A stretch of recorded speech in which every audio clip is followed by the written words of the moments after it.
Hello and welcome to stock watch. मैं हूं शुजा कुरैशी और मैं हूं शहबाज अशरफ।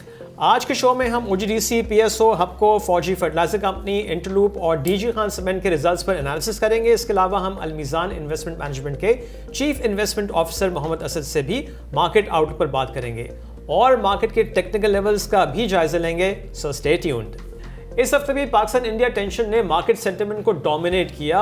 हफ्ते का आगाज तेजी से हुआ क्योंकि वीकेंड पर कोई एस्केलेशन नहीं हुई थी, ताहम 1,16,800 के लेवल पर मार्केट में प्रॉफिट टेकिंग शुरू हो गई और जब इंडेक्स ने 1,16,000 का इंपॉर्टेंट सपोर्ट लेवल ब्रेक किया तो फिर प्रॉफिट टेकिंग पैनिक सेलिंग में तब्दील हो गई और इंडेक्स मंडे को 1.2% नीचे बंद हुआ। ट्यूसडे को मार्केट में तकरीबन 800 पॉइंट्स की रिकवरी हुई, जिसकी वजह IMF बोर्ड मीटिंग की तारीख का ऐलान था। $2.3 बिलियन के लोन अप्रूवल के लिए IMF बोर्ड मीटिंग 9 मई को होगी। लेकिन ट्यूसडे नाइट को इंफॉर्मेशन मिनिस्टर का एक बयान आया जिसमें उन्होंने खदशा जाहिर किया कि इंडिया 24 से 36 घंटों में पाकिस्तान पर हमला कर सकता है। इस स्टेटमेंट के बाद बुध को मार्केट में शदीद मंदी हुई और एक मौके पर इंडेक्स 1,10,600 के करीब तक ट्रेड हुआ। So at the end who took the week, bulls और बेयर्स? Let's find out. इस हफ्ते एक दफा फिर बेयर्स टुक द वीक और KSE 100 इंडेक्स 1355 पॉइंट्स या 1.1% की कमी के बाद 1,14,114 पर क्लोज हुआ। इस हफ्ते के टॉप 5 गेनर्स और लूजर्स पर भी नजर डाल लेते हैं। पहले गेनर्स की बात करें तो इस हफ्ते पंजाब ऑयल मिल्स की स्टॉक प्राइस में सबसे ज्यादा इजाफा हुआ जो 31.6% था। अस्करी बैंक की स्टॉक प्राइस में 21.7% का इजाफा हुआ। आदमजी इंश्योरेंस 11.5%, पाक जेन पावर की शेयर प्राइस में 9% का इजाफा हुआ और सिस्टम्स लिमिटेड की शेयर प्राइस में इस हफ्ते 8.7% का इजाफा हुआ। और अब इस हफ्ते के टॉप 5 लूजर्स। इस हफ्ते AGP की शेयर प्राइस में सबसे ज्यादा कमी हुई जो 14.6% थी। ग्लैक्सो 9.1%, सिनर्जी की शेयर प्राइस में भी 9.1% कमी हुई। कोहिनूर स्पिनिंग मिल्स 8.4% और कोहिनूर टेक्सटाइल मिल्स की शेयर प्राइस में इस हफ्ते 8.2% कमी हुई। और अब चलते हैं इस हफ्ते की बिग स्टोरी की तरफ। इस हफ्ते की बिग स्टोरी एक दफा फिर पाकिस्तान इंडिया टेंशन रही और जंग के बयानात ने मार्केट सेंटिमेंट को बुरी तरह मुतासिर किया। On the positive side, IMF board meeting की डेट का ऐलान और अप्रैल इन्फ्लेशन के नंबर्स ने मार्केट को थोड़ा सहारा दिया। अगर हम इन्फ्लेशन नंबर्स पर नजर डालें तो अप्रैल 2025 में CPI 0.3% रहा जो वंस अगेन तकरीबन 6 डेकेड्स का लो है। इस तरह से अगर देखा जाए तो इस माली साल के फर्स्ट 10 मंथ्स में एवरेज इन्फ्लेशन 4.73% पर आ गई है। अच्छा, इसके अलावा फ्राइडे को मार्केट क्लोज होने के बाद ट्रेड के नंबर्स भी आए और ट्रेड डेफिसिट में हमने इजाफा देखा। अप्रैल 2025 में ट्रेड डेफिसिट $3.39 बिलियन तक पहुंच गया है, which is up 55% month on month. अगर हम इंपोर्ट्स के नंबर देखें तो अप्रैल 2025 में इंपोर्ट्स $5.5 बिलियन की रहीं, which is once again up 15% month on month. और एक्सपोर्ट्स का अगर डेटा देखा जाए तो अप्रैल 2025 में एक्सपोर्ट्स $2.1 बिलियन की रहीं, which is down 19% month on month. इस तरह से इस माली साल के फर्स्ट 10 मंथ्स का ट्रेड डेफिसिट देखा जाए तो वो $21.35 बिलियन तक पहुंच गया है, which is up 9% year on year. तो शहबाज, ये जो नंबर्स आए हैं ट्रेड के, ये surprisingly on the higher side है, स्पेशली अगर इंपोर्ट का हम नंबर देखें अप्रैल में, जहां हमने ऑयल प्राइसेस को नीचे आते हुए देखा तो एक्सपेक्टेशन ये थी कि थोड़ा सा हो सकता है कि इंपोर्ट का नंबर कम आए, लेकिन यहाँ तो $5.5 बिलियन की इंपोर्ट हुई है। तो कहाँ पे हमने देखा इंपोर्ट ज़्यादा? आई थिंक डेफिनेटली नंबर बहुत सरप्राइजिंग है। I think it would be a combination of factors. हो सकता है कि हायर ऑयल इंपोर्ट्स हों, बिकॉज अगर मैंने देखा है आज ही नंबर्स आए ऑयल मार्केटिंग कंपनीज के, तो month on month oil sales are up 20%।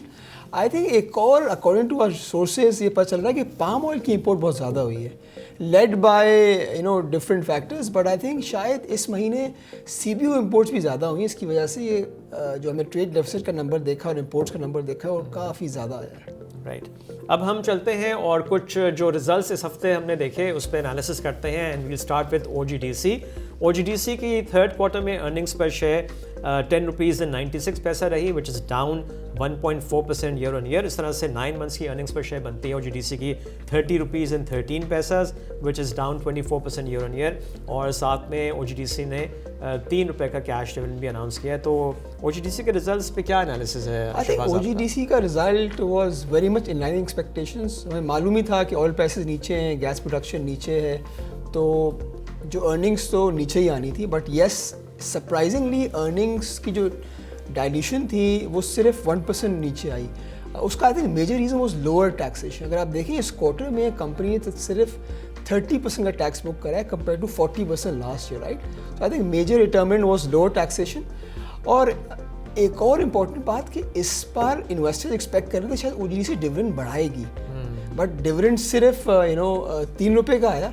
तो हमने देखा है कि जो बैलेंस शीट के जो नंबर्स हैं, जो ट्रेड डेट्स के नंबर्स हैं, वो मज़ीद बढ़ गए हैं बाय अबाउट 17 बिलियन। तो 602 बिलियन के जो ट्रेड डेट्स थे वो थर्ड क्वार्टर के एंड में 619 बिलियन के हो गए। सो इसका ये समझ आती है कि बिकॉज ऑफ लोअर लिक्विडिटी या स्ट्रेस ऑन लिक्विडिटी कंपनी ने डिविडेंड भी कम कर दिया compare to last quarter. Okay, अब पीएसओ के रिजल्ट्स का जायजा ले लेते हैं। और पीएसओ ने थर्ड क्वार्टर में अनकंसोलिडेटेड बेसिस पर अर्निंग्स पर शेयर डिक्लेयर की है 8 रुपीज़ और 71 पैसा की। 8 रुपीज़ 71 पैसा इन द थर्ड क्वार्टर। इस तरह से 9 मंथ्स की अर्निंग्स पर शेयर बनती है 32 रुपीज़ एंड 52 पैसा पर शेयर। और पीएसओ ने कोई डिविडेंड अनाउंस नहीं किया। शहबाज, पीएसओ के रिजल्ट्स कैसे लगे? आई थिंक पीएसओ का result was below expectations. Earnings decline तो हम एक्सपेक्ट ही कर रहे थे, बट आई थिंक इस बार जो कंपनी ने टैक्सेशन बुक करी है वो अबाउट 64% इफेक्टिव टैक्सेशन है, जिसकी वजह से अर्निंग्स वो below expectations. So I think that was the major reasons. Moving on to Hubco. Hubco की अगर हम थर्ड क्वार्टर की अर्निंग्स पर शेयर देखें अगेन कंसोलिडेटेड बेसिस पे, तो वो 8 रुपीज़ 50 पैसा की रही, which is down 35.8% year on year. इस तरह से 9 मंथ्स की अर्निंग्स पर शेयर बनती है 26 रुपीज़ एंड 40 पैसा, which is down 30% year on year. और हबको ने भी कोई डिविडेंड अनाउंस नहीं किया, which was a surprise. Shahbaz, I think yes, result was I think was very much in line with expectations. But yes, last quarter company ने 5 रुपये दिए। I think investor expect कर रहे थे कि इस क्वार्टर भी देगा।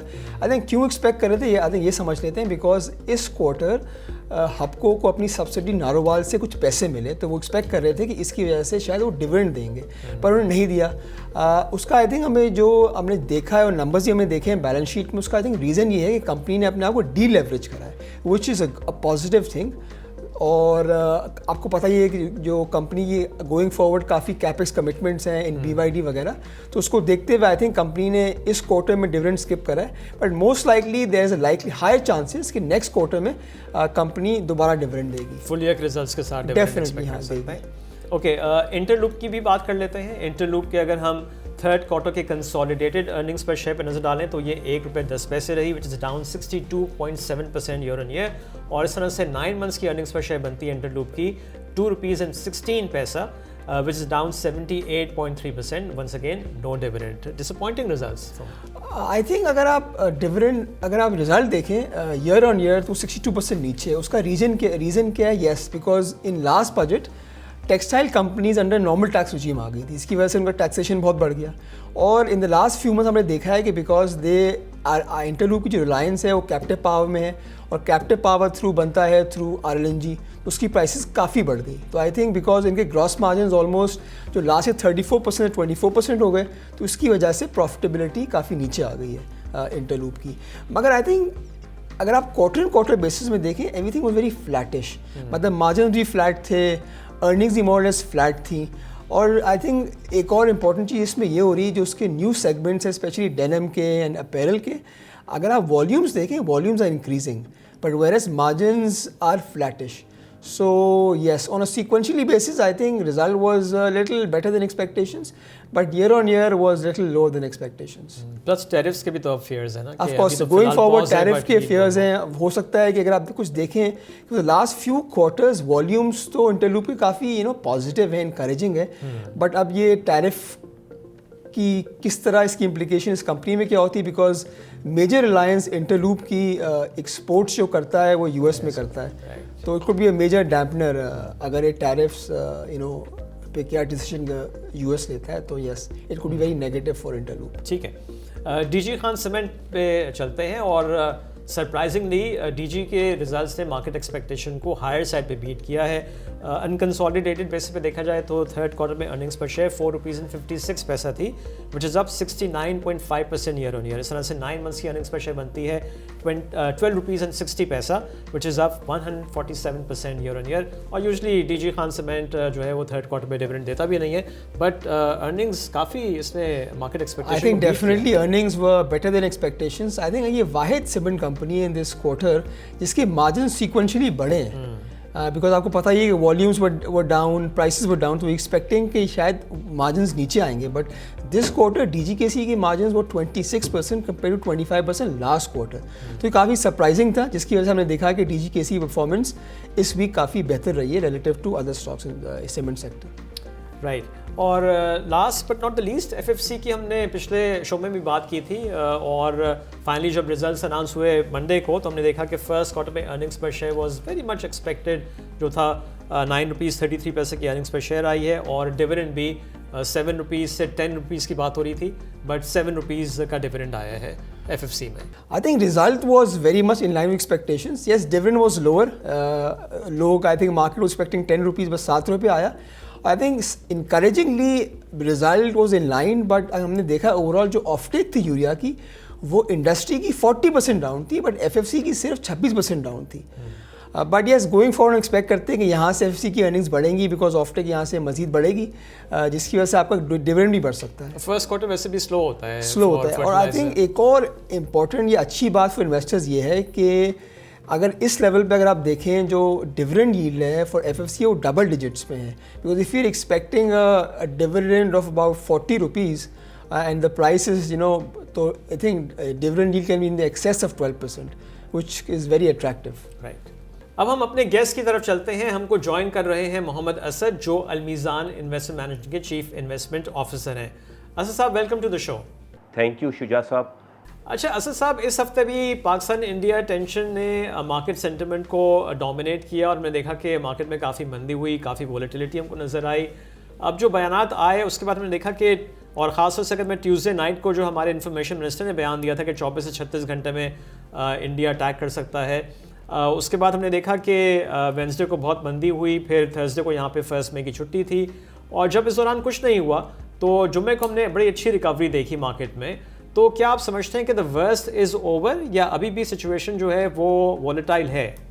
देखिए, दरअसल वजह इसमें क्या है, इसका बेसिक मोटिव जो अभी तक थोड़ा सा लग रहा है कि बिहार का इलेक्शन है जिसमें इनकी पार्टी को, मोदी की पार्टी को ख़तरा था कि शायद ये उनकी पोजीशन थोड़ी वीक है, लेकिन अब उसमें इन्होंने एक और चीज़, एक और डिमांड एक्सेप्ट कर ली है कास्ट सिस्टम की, जो पहली दफ़ा सिंस इंडिपेंडेंस ये इलेक्शन जो हो रहे हैं इसमें कास्ट सिस्टम को जो है उसकी बेसिस पर इलेक्शन इस दफ़ा होगा, तो वो उन्होंने डिमांड एक्सेप्ट कर ली है। तो मेरे ख्याल में बज़ाहिर मुझे लग रहा है कि आहिस्ता आहिस्ता ये जो थोड़ा सा ये वॉर का फेयर है वो शायद कम होना चाहिए, और प्लस इसके अलावा ये बेसिकली जो हमारी टेंशन थी इसमें डिप्लोमेटिक एफर्ट्स पाकिस्तान ने की, फिर पाकिस्तान ने एयरफोर्स वगैरह को अलर्ट कर दिया, फोर्सेस को अलर्ट कर दिया, और डिप्लोमेटिक एफर्ट्स जो हैं ये हमारे नेबरिंग कंट्रीज़, ब्रदर कंट्रीज़ और यूएसए का ख़ास तौर पर स्टैंड मेरे ख्याल है थोड़ा सा इसमें हेल्प करेगा, चाइना का, यूएसए का, इन तमाम कंट्रीज़ का, कि ये टेंशन जो है ये कम हो और दोबारा ये एस्केलेशन जो है ये कम हो सके। अच्छा, यूएस की आपने बात की असद साहब, और हमने देखा कि जो यूएस वाइस प्रेसिडेंट का स्टेटमेंट मीडिया में हमको नज़र आया है कि उन्होंने इंटरव्यू में ये जो बातें की हैं वो इतना इनकरेजिंग पाकिस्तान के लिए तो नहीं था, it was tilted more towards India, तो इस पे आप क्या कहेंगे?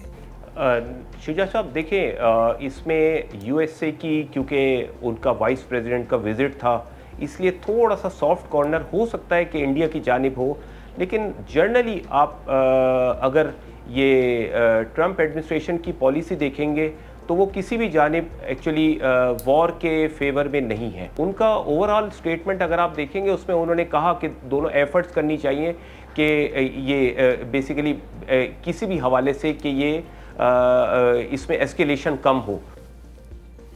ओके, अगर हम मॉनेटरी पॉलिसी पे बात कर लें, मंडे को मॉनेटरी पॉलिसी कमेटी की मीटिंग है, डिफरेंट हमने देखा है कि जो है एनालिसिस पे आ रहा है, आपकी क्या एक्सपेक्टेशन है? आप समझते हैं कि कोई कट होगा? ये जो आज मंथली नंबर अनाउंस हुआ है इन्फ्लेशन का 0.28%, ये बेसिकली नया लो, और इस हवाले से ये तकरीबन 6 डिकेड्स का, मोर देन 6 डिकेड्स का लो है।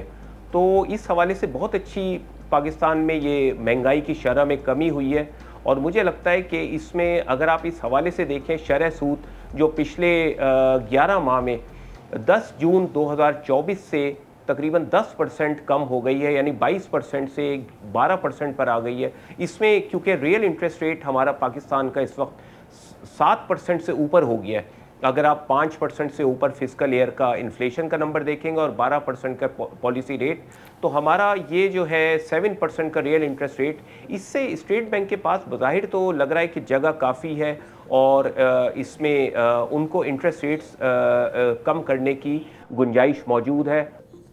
शहबाज, इस पे आपका व्यू हमने लास्ट टाइम भी लिया था, आप स्टेटस को एक्सपेक्ट कर रहे थे। इन्फ्लेशन के नंबर्स का जो हवाला दिया असद साहब ने, जो हमने फ्राइडे को देखा 0.3% आया है, इसके बाद भी आपका स्टांस सेम है? देखिए, डेफिनेटली हिस्टोरिक लो इन्फ्लेशन नंबर्स आए हैं। आई थिंक इनकरेजिंगली जो आज इन्फ्लेशन का डेटा आया उसमें जो कोर इन्फ्लेशन है वो 8% हो गई है, जो पिछले कुछ महीनों से 9% पे थी। तो इसको देखते हुए तो लगता है कि रूम तो बहुत है इंटरेस्ट रेट कट का, बट आई थिंक हमारा स्टांस अभी भी यही है कि यस, स्टेट बैंक स्टेटस को इस बार ऑप्ट करेगा। आई थिंक वो मैं क्यों बोल रहा हूँ, because I think geopolitical tension अभी बहुत फ्लूइड है and budget is just round the corner, right? So I think the State Bank will wait till the budget. और आपको पता ही है कि अभी 3 मॉनेटरी पॉलिसीज़ है, मई, जून, जुलाई में। तो अगर मई में नहीं होता तो definitely we expect interest rate नीचे आएगा, बट मई में नहीं आएगा। बट हो सकता है कि जून जुलाई में इंटरेस्ट रेट नीचे आए, बिकॉज गुंजाइश बहुत ज़्यादा है इंटरेस्ट रेट कट की। अच्छा शहबाज, आपने बजट की बात की तो असद साहब से भी उनका व्यू ले लेते हैं। असद साहब, मार्केट में एक फेयर और भी है इन्वेस्टर्स को, और वो बजट के हवाले से कि अब जो बजट होगा उसमें चूँकि एक दफ़ा फिर IMF के प्रोग्राम में हम हैं और रेवेन्यू टारगेट हमने इस साल भी देखा है कि हम पीछे जा रहे हैं, उसको मीट नहीं कर पा रहे हैं, तो अगले साल के लिए एक और हायर जो है रेवेन्यू टारगेट होगा और उसमें हो सकता है कि दोबारा से जो ऑलरेडी टैक्स सेक्टर्स हैं उनको और टैक्स किया जाए। तो इस पर आपकी क्या राय है? बजट की आपकी बात बिल्कुल सही है कि बजट का अब इसके बाद ये नेक्स्ट इसके ऊपर बजट के ऊपर गवर्नमेंट काम करेगी और हम भी एज ए इन्वेस्टर्स बजट को ट्रैक करेंगे कि उसमें क्या डेवलपमेंट्स हैं, पॉजिटिव है, नेगेटिव है। लेकिन मुझे लगता है कि ओवरऑल क्योंकि हमारी ओवरऑल मैक्रो स्टेबिलिटी इम्प्रूव हो रही है, फाइनेंस मिनिस्टर ने भी इंडिकेट किया कि बेसिकली कॉरपोरेट जो सेक्टर है उसके ऊपर हो सकता है कंपनीज़ के ऊपर टैक्स में रिलीफ दिया जाए और प्लस ये पर्सनल इनकम टैक्स रेट में शायद हो सकता है तवक्कुआत है कि रिलीफ शायद मिल सके। दूसरी तरफ ज़ाहिर बात है गवर्नमेंट इसको टैक्स बेस को बढ़ाना चाहेगी, इसमें रिटेल सेक्टर को मेरे ख्याल में ज़्यादा फोकस करेगी और दूसरे सेक्टर्स हमने देखा है कि गवर्नमेंट इसमें पूरी कोशिश कर रही है कि और एवेन्यूज़ इसमें रियल इस्टेट वगैरह पर कोशिश की है। लेकिन अब देखते हैं कि बजट इस हवाले से किस हद तक फ़ायदेमंद होता है। अच्छा शहबाज, बजट के हवाले से आपकी क्या राय है? आप समझते हैं कि गवर्नमेंट जो है वो टैक्स बेस को ब्रॉडन कर पाएगी या अभी भी हम देखेंगे कि एग्जिस्टिंग जो टैक्स पेयर्स हैं उन पे ही लोड ज़्यादा होगा? अगर आप देखें पिछले साल जो आपका रेवेन्यू टारगेट था वो तकरीबन इनिशियल एस्टिमेट्स थे 13 ट्रिलियन के, बट आई थिंक इस साल जो रिवाइज टारगेट है वो 12.3 का है। मुझे लगता है ये भी नंबर अचीव नहीं होगा और हम सारा साल क्लोज होगा अराउंड 12 ट्रिलियन पे। अकॉर्डिंग टू डिफरेंट न्यूज़ वगैरह फॉलो करें तो जो रेवेन्यू टारगेट नेक्स्ट ईयर का आ रहा है वो तकरीबन आ रहा है 14.5 टू 15 ट्रिलियन का। हम अज्यूम कर लेते हैं कि अगर 14.5 ट्रिलियन भी होता है तो इसमें अगर हम देखें इन्फ्लेशन 6% की ले लें, जीडीपी ग्रोथ 4% की ले लें, तो तकरीबन 1 से सवा ट्रिलियन आपका आ जाएगा through this higher inflation and GDP growth. But जो एडिशनल नंबर है 1.2 ट्रिलियन का, मुझे लगता है कि कोई एडिशनल टैक्सेशन कॉर्पोरेट साइड पे नहीं आएगी। That's my initial estimate. वो तो गोइंग फॉरवर्ड पता चलेगा जब न्यूज़ फ्लो आएगा। अभी एडिशनल जो 1.2 ट्रिलियन ये कैसे कलेक्ट होगा? अगर आप देखें गवर्नमेंट ने लेटली पीडीएल बढ़ा दिया है 10 रुपये से, तो अगर आप 10 रुपये पीडीएल बढ़ा दें तो इससे तकरीबन 180 बिलियन रुपीज़ एक्स्ट्रा कलेक्ट हो जाएंगे गवर्नमेंट। और ये भी आ रहा है कि शायद पेट्रोलियम प्राइसेस पे कार्बन लेवी लगा दें। अगर वो कार्बन लेवी लगा देते तो इनिशियल एस्टिमेट्स हैं उससे तकरीबन 600 से 700 बिलियन रुपीज़ एक्स्ट्रा कलेक्ट हो सकते हैं। और आई थिंक ये तो तकरीबन आप कार्बन लेवी कितना होगा कि जिससे देखिए वो ये बात हो रही है कि carbon levy could be replacement of sales tax. So ये नंबर काफ़ी बड़ा होगा अगर आप तो इन्फ्लेशनरी होगा ये डेफिनेटली। बट अब देखना पड़ेगा किस गवर्नमेंट किस तरह इम्पोज करती है इसको और कितना इम्पोज करती है। और आई थिंक ये तकरीबन आपके 800 बिलियन तो यूरो पे हो गए, फिर आपके जो तकरीबन 200 से 300 जो एस्टिमेट्स हैं, अगर वो टैक्स वाकई कलेक्ट करना चाहती है फ्रॉम द रिटेलर्स तो वहाँ से आ सकता है, और कुछ ना कुछ स्मॉल मेजर्स लगा लेंगे जिसकी वजह से मजीद टैक्स कलेक्शन 14.4 ट्रिलियन हो सकती है। हाँ, अगर यही नंबर 15 ट्रिलियन का आता है तो आई थिंक हम दोबारा हमारा शॉर्टफॉल होगा 500 से 600 बिलियन रुपीज़ का। तो ये मेरे एस्टिमेट्स हैं अभी इनिशियल के, इस तरह हमारा रेवेन्यू टारगेट होगा फॉर FY26। और अगर स्मगलिंग पे भी थोड़ा सा क्लैम्प डाउन कर ले तो वहाँ से भी काफ़ी रेवेन्यू हासिल हो सकता स्मगलिंग है, फिर प्रॉब्ली इंसेंटिव्स दे दें ताकि टैक्स बेस आप ट्रेड है बिल्कुल, बिकॉज स्मगलिंग से कहते हैं, because of smuggling we lose about 750 billion rupees, right. तो अगर वो भी थोड़ा कटेल हो जाए तो यस दिस टारगेट अचीवेबल हो सकता है फॉर नेक्स्ट ईयर। अच्छा असद साहब, एक चीज़ और वो हमने मार्केट में जो वोलेटिलिटी देखी है अप्रैल में, और इंडेक्स ने 2 दफ़ा 1,10,000 के करीब ट्रेड हुई, लेकिन अगर हम नंबर्स देखें इन्वेस्टमेंट के तो म्यूचुअल फंड्स बहुत ज़्यादा एक्टिव नज़र नहीं आए हमको मार्केट में। इसकी क्या वजह है? में जनरली म्यूचुअल फंड्स का भी आपने जिक्र किया, तो म्यूचुअल फंड्स में अगर उनके पास लिक्विडिटी, कोई क्राइसिस नहीं हुआ, कोई रिडेम्पशन नहीं आई, तो जनरली डिप्लॉय किया। अलमीज़ान ने तो बल्कि एक्सपोजर ओवरऑल मैंने देखा है कि इंक्रीज़ किए हैं फंड्स में एक्विटी के हवाले से। जहां मार्केट ने डिप किया, ये डिविडेंड्स का फ्लो आया, वो फंड्स हमने मार्केट में डिप्लॉय किया, and we are positive overall in the market. Okay Asad साहब, थैंक यू वेरी मच। जी बहुत बहुत शुक्रिया शुजा साहब। शहबाज, जो असद साहब ने भी बात की कि म्यूचुअल फंड्स पैसे डाल रहे हैं मार्केट में, अगर हम अप्रैल 2025 का डेटा देखें तो बड़ा इंटरेस्टिंग नंबर सामने आ रहे हैं। और पहले अगर हम सेलर से बात करें, insurance companies were the biggest sellers in the market in April, जहाँ पे $44.88 मिलियन की उन्होंने सेलिंग की, नेट सेलिंग। इसके बाद ब्रोकर्स से विद $11.98 मिलियन, और फिर फॉरेन इन्वेस्टर्स $9.54 मिलियन। अगर हम बाइंग साइड पे देखें तो the biggest buyers in April were companies जिन्होंने $26.38 मिलियन की बाइंग की है। फिर अदर्स 22.15। अदर्स से बता दें कि अदर्स में कौन होते हैं? आई थिंक नॉर्मली अदर्स में पेंशन फंड्स आते हैं, could be any pension fund, और ये भी हो सकता है कि जो बैंक्स के जो पेंशन फंड्स होते हैं वो भी इसमें क्लासीफाई होते हैं। ओके, ठीक है। तो अदर्स वर $22.15 मिलियन। फिर इंडिविजुअल्स की तरफ से अगर देखा जाए तो अप्रैल 2025 में $8.49 मिलियन की नेट बाइंग देखी गई, और म्यूचुअल फंड्स सिर्फ $3.69 मिलियन। तो दैट्स लाइक नथिंग, बिल्कुल कुछ भी नहीं है। तो अप्रैल में बिल्कुल इनएक्टिव समझा जाएगा म्यूचुअल फंड्स को on the buying side. I think हमने पहली ही बात को जिक्र करा था। आई थिंक अगर इनके आप फंड मैनेजर रिपोर्ट्स देखें तो मोर और लेस दे ऑलरेडी इन्वेस्टेड। अब हो सकता है कि कन्वर्जन कोई नहीं यार जो हम एक्सपेक्ट कर रहे थे, तो जस्ट वेट एंड सी है इनका। तो जब इनके पास कोई कन्वर्जन आएंगी तो उसी वक्त आई थिंक हम देखेंगे कि कोई मेजर एक्टिविटी आएगी म्यूचुअल फंड्स की तरफ से। ठीक है, और अब हम चलते हैं अगले हफ्ते के कुछ इंपॉर्टेंट इवेंट्स पर। Now result season is over, तो मंडे को ऑफ कोर्स जैसे हमने डिस्कस किया मॉनेटरी पॉलिसी कमेटी की मीटिंग है, और इसके अलावा पेट्रोलियम सेल्स के नंबर्स भी जारी किए जाएंगे। ट्यूसडे को कॉटन जिनिंग और सीमेंट सेल्स का डेटा जारी किया जाएगा। थर्सडे को फॉरेक्स रिजर्व्स का डेटा, और फ्राइडे को एज यूजुअल SPI या वीकली इन्फ्लेशन का डेटा आएगा। और अब हम चलते हैं कैंडल टॉक की तरफ। अच्छा, हम टेक्निकल एनालिसिस करें अगर इंडेक्स का, तो हमने एक दफ़ा फिर इस हफ्ते मल्टीपल सपोर्ट लेवल्स टूटते हुए देखे। अगर आपको याद हो, मैंने पिछले हफ्ते कहा था कि 1,14,000 का जो लेवल है बहुत इंपॉर्टेंट सपोर्ट लेवल है, वो हमने ब्रीच होता हुआ देखा, और उसके बाद सीधा मार्केट में जो नेक्स्ट सपोर्ट थी वो 1,11,000 पे थी, जो हमने देखा कि अपहोल्ड हुई। जो वेंसडे को मंदी हुई उसमें 1,11,000 का लेवल टूट गया था, लेकिन सपोर्ट हमको नजर आई और उससे ऊपर आके वेंसडे को क्लोजिंग हुई, फिर थर्सडे को छुट्टी थी, और फिर हमने फ्राइडे को देखा कि मार्केट में अच्छी रिकवरी हुई और इंडेक्स ने एक दफ़ा फिर 1,14,000 से ऊपर क्लोजिंग दिखाई है। तो सवाल ये है कि क्या हमको यहाँ पे तेज़ी करनी चाहिए? अब इसमें एनालिसिस ये है कि 1,16,000 का जो लेवल है वो क्रूशल है। अगर मार्केट उससे ऊपर क्लोजिंग दे देती है तो फिर तो मार्केट में बुलिश ट्रेंड कहा जा रहा है कि दोबारा रिज्यूम हो सकता है। But as long as the market is trading below 1,16,000 तो मार्केट में लोगों को चाहिए कि प्रॉफिट बुक करें और वेट करें। अभी भी सिचुएशन थोड़ी सी फ्लूइड ही है, जो पाकिस्तान इंडिया टेंशन चल रही है, तो 1,16,000 से ऊपर क्लोजिंग जो है वो एक बुल साइन होगा मार्केट में तेज़ी करने के लिए। और अब हम चलते हैं एक्सपर्ट स्टेक की तरफ। तो शहबाज, आप क्या समझते हैं मार्केट आगे कैसी लग रही है? आई थिंक नेक्स्ट वीक जो की इवेंट वही होगा इंडिया पाकिस्तान की तरफ से क्या स्टेटमेंट्स आती हैं, अगर पॉजिटिव होगी तो या नेगेटिव होगी तो मार्केट उसी तरह रिएक्ट करेगी। But I think next week would be more of a consolidation हो सकती है, because result season is almost over.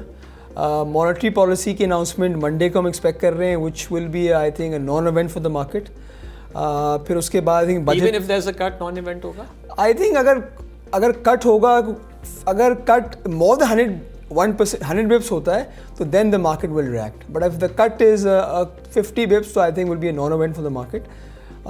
और उसके बाद आई थिंक बजट की सारी चीज़ें आना शुरू हो जाएंगी, जिसकी वजह से मार्केट रिएक्ट करेगी उसी तरह. बट आई थिंक मैंने एक डेटा देखा था कि पिछले 10 सालों में 30 डेज़ बिफोर द बजट अगर हम बात करें ना, मार्केट कोई नेगेटिव रिएक्ट नहीं करती. पिछले 10 साल का डेटा ये बोलता है कि मार्केट ने ऑन एवरेज 2.5% का रिटर्न दिया हुआ है. तो आई थिंक इन्वेस्टर्स को परेशान होने की ज़रूरत नहीं, इस तरह की खबरें आती हैं. और बजट ऐसा कुछ लग नहीं रहा कि कोई बहुत अग्रेसिव आएगा जो प्रॉब्ली या टैक्सेशन आपकी बढ़ जाएगी. तो I think budget would be more neutral event. तो आई थिंक माई टेक है ओवरऑल थोड़ा कॉशियस रहें, फॉलो करें कि इंडिया पाकिस्तान की तरफ से क्या स्टेटमेंट्स आती हैं. बट ऐसा लग रहा है कि सिचुएशन अभी फ्लूइड है. अगर माइनस अभी कोई सर्जिकल स्ट्राइक होता है, सही है, तो फिर भी market can take a dip. So we need to be very cautious overall. Right. But I think importantly, जहाँ valuations बहुत attractive हो जाएं, या अगर आपको stocks ऐसे मिल रहे हो जो आपको yield दे रहे हो in excess of 13-14%, तो I think वहाँ accumulate करने में कोई हर्ज नहीं होगा. राइट. नहीं, I agree with you. I think market में इन्वेस्टर्स को थोड़ा सा कॉशियस ही रहना चाहिए. फ्राइडे जो हमने तेज़ी देखी है वो तेज़ी तो हो गई है, बट मैं पर्सनली बहुत कन्विंस नहीं था उस तेज़ी से, बिकॉज अगर आप जो मैंने भी जिक्र भी किया उस हिसाब से जो स्टेटमेंट यूएस वाइस प्रेसिडेंट का आया है, that's tilting towards India. So I think, और जो मैंने अभी आपको टेक्निकल लेवल्स बताए हैं, आई वुड वेट के 1,16,000 का लेवल ब्रीच हो ऑन क्लोजिंग बेसिस, तो फिर मार्केट में हम तेज़ी कर सकते हैं. जिन्होंने अभी इस मंदी में वेंसडे को या इवन फ्राइडे को नई जो है एक्सपोजर लिया है मार्केट में, तो भी आई वुड से कि अगर मार्केट एक गैप के साथ खुलती है मंडे को, लेट्स होप कि वीकेंड जो है वो खैरियत से गुजर जाए, तो वहाँ पे प्रॉफिट टेकिंग को तरजीह देनी चाहिए. एंड ट्रिगर्स की अगर बात करें तो मार्केट में trigger of course as you mention सबसे बड़ा तो होगा कि डीएस्केलेशन हो, and then monetary policy committee की मीटिंग मार्केट क्लोजिंग के बाद है मंडे को. वहाँ से लेट्स सी, मैं भी एक्सपेक्ट नहीं कर रहा कि कोई कट होगा, इवन दो के इन्फ्लेशन के नंबर्स जो हैं वो काफ़ी सॉफ्ट आए. बट ऑफ कोर्स हमको आगे देखना है कि बजट में क्या मेजर्स दिए जाते हैं और जो रेवेन्यू के मेजर्स जो हैं वो किसको इफेक्ट करते हैं, तो वो देखना होगा. और इसीलिए थोड़ा सा वेट एंड सी की अप्रोच रखनी चाहिए मार्केट में. So that's it for this week. Have a nice weekend. आपसे मुलाकात होगी अगले हफ्ते. Take care. खुदा हाफिज़.